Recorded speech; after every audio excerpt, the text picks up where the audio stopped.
guys, welcome to my channel. Welcome to Excel Vlogs. If you are a subscriber, welcome back. And if you're new here, welcome too. I'm happy to have you here.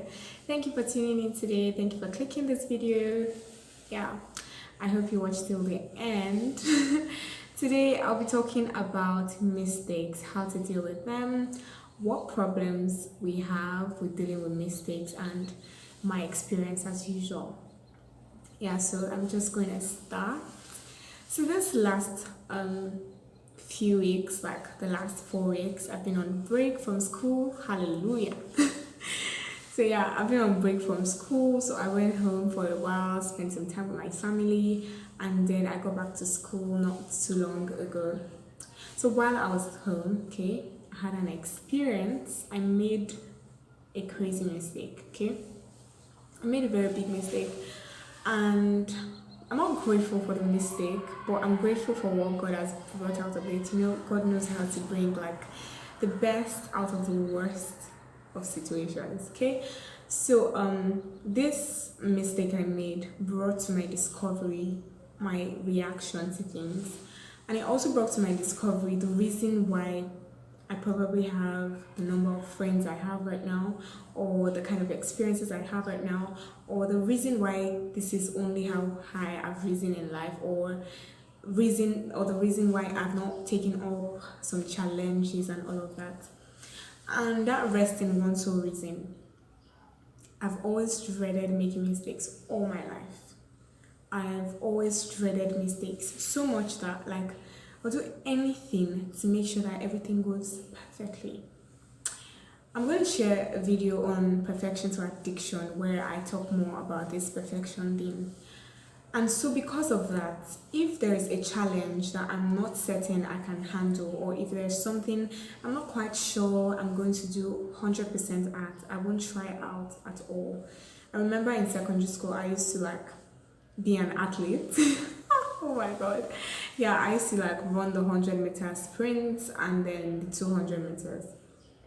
Okay, and there was this time they made me, I will say it 100 times, they actually made me do the 400 meters. I'm not an endurance racer and all of that. And so I was like dreading it with all of the life in me. But eventually I did hit, it wasn't too bad. I think I came second, I can't remember well, but it wasn't so bad. And then on the real day, guys, I was lagging behind. Like I knew I was going to come last. And then because I didn't want the shame of failure, because you know secondary school, you actually carry the shame from the end of that entire sport till the next entire sport, which is like in a year. Oh my god, I couldn't even deal with that embarrassment for till the next year. Like the boys in your class will keep saying it when you get into a new class and let's say there's not been an inter-house sport yet, they will make reference to it. It's just so annoying. They just make it really annoying, okay? And I wasn't ready to face that because of this my perfectionist mentality. So I fell myself down. Yeah, for all those that didn't know, I fell myself down. I lost that game intentionally because I didn't want to, accept that failure. And that's the same thing that my mind does with mistakes. Every mistake seems like a big failure to me, and so I dread making mistakes because I don't want to be perceived as a failure, okay? I didn't notice all this about myself until this happened, and then I was like searching out articles to read because I really needed to feel better. I needed to tell myself that it was okay to make a mistake, and now you've learned from it and you won't ever repeat it. Yeah, that's what I'm supposed to like do. But no, I started looking for resources, and then I was finding different things that were advising me to do what I just talked about now. But it was so difficult. Like I found myself blaming myself all over again. I found myself replaying every situation, every move I could have made right, everything I could have done right. And that wasn't going to solve my problem because I had done it wrong and it couldn't be changed. All I could do was accept the present, forgive myself, and then move on. But that seemed too difficult to do. And yeah, that's what happens to us. We make one mistake and another mistake and another mistake. We never get over any of those mistakes. We get over it in the sense that everything will happen and you will grieve for a while and things will not just naturally get less painful. Okay, that's what we call moving on. But that's really not moving on. Moving on is like dealing with it and then saying that I'm not revisiting this. This happened to me, but I'm moving past it. Okay, but I used to do the one of just cover it up. After a few days, I'm going to feel better. Whether the solution comes or not, I'm just going to feel better. Like naturally, you will feel better after a few days of mourning and being sick about it. Okay. But this one was so difficult to get over. And that was where I noticed that. So if I had done something worse, that means I'll probably have killed myself because I was so ashamed of myself. Okay? And that's what happens to a lot of us. We make one mistake, and then everything about our lives is then defined by that mistake. That night you went out with that guy, and you eventually slept with him. You've not gotten over it. You still blame your academics on it. You still blame your relationship with your mom on it. You still blame your new boyfriend's behavior on it. You blame everything in your life on it. Okay, maybe that mistake felt extreme. But things like maybe you failed one test and you begin to say, oh, I don't really know anything. Oh, this course is not for me. Or this and many things. But really, I just learned this holiday that it is pride in itself to not want to make mistakes. And that you can't rise to high if you're not ready to make mistakes. Come on. All the inventors about Einstein, many others, okay, they made crazy mistakes. Like over and over. You know, it's crazy. It's worse when you keep making the same mistake, like over and over. But there are people that made the same mistake over and over. There are people that repeated the same class over and over. But today they've risen, they become great people, and then we celebrate them. But they had to rise past their mistakes and not define their lives based on something they did. You are not what you did. You are not what you did. Yes, you were driving roughly that night when you got into an automobile crash and your mom died. That's not the whole of your life. No. Some mistakes are crazy. Crazy. You just can't even find the heart in your heart to forgive you for doing what you did. But you have to understand something.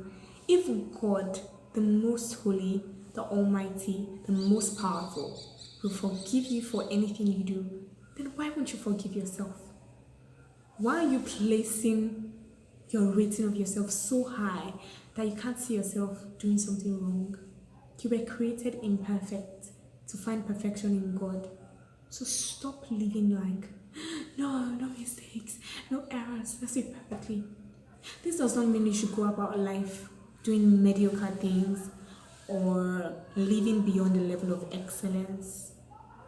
But if you chase excellence and chase it and chase, and after it all you still maybe make a mistake and it doesn't reach the peak levels, forgive yourself and move on. And the forgiveness would mean that you stop taking every other thing out on yourself because of that mistake. Stop it. Forgive yourself. Forgive yourself. I know it sounds like it's easy to forgive myself. When you make some mistakes, it won't be easy.